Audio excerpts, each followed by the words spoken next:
আসসালামু আলাইকুম। যে চুরির বিভিন্ন পর্যায়ে বিভিন্ন ধরনের যে সাজা দেওয়া হয় সে সম্পর্কে আজকে আলোচনা করব। আমি অ্যাডভোকেট নূপুর আক্তার। সাধারণ চুরির শাস্তি ৩৭৯ ধারা অনুযায়ী যদি চোর বলে যদি দোষী সাব্যস্ত হয় সেক্ষেত্রে তাকে কি ধরনের সাজা দেওয়া হয়। ৩ বছর পর্যন্ত যে কোনো বর্ণনার কারাদণ্ড বা অর্থদণ্ড বা উভয় দণ্ডে দণ্ডিত হবে। এই চুরি যদি বসত ঘরে বা বাড়ির ভিতরে একটা যে নির্দিষ্ট একটা সীমানার ভিতরে যদি চুরি সংগঠিত হয়, উক্ত চুরির ক্ষেত্রে চোর যদি দোষী সাব্যস্ত হয় সেক্ষেত্রে তাকে কি ধরনের সাজা দেওয়া হবে।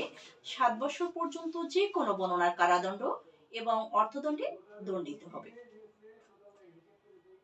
এটা ৩৮০ ধারার বিধান অনুযায়ী দণ্ডবিধি।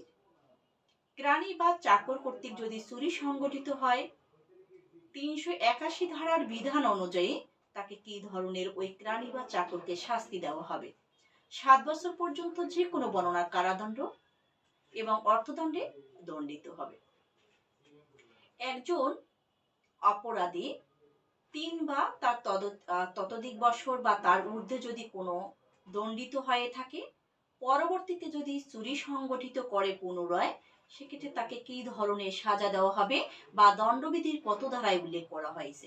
দণ্ডবিধির ৭৫ ধারায় উল্লেখ করা হয়েছে যদি কোনো ব্যক্তি ৩ বা ততোধিক বছরের যদি দণ্ডিত হয়ে থাকে, পরবর্তীতে যদি পুনরায় চুরি সংগঠিত করে ওই ব্যক্তিকে সাজা দেওয়া হবে যাবজ্জীবন কারাদণ্ড বা ১০ বছর পর্যন্ত যে কোনো বর্ণনার কারাদণ্ড দণ্ডবিধির ৭৫ ধারার বিধান অনুযায়ী।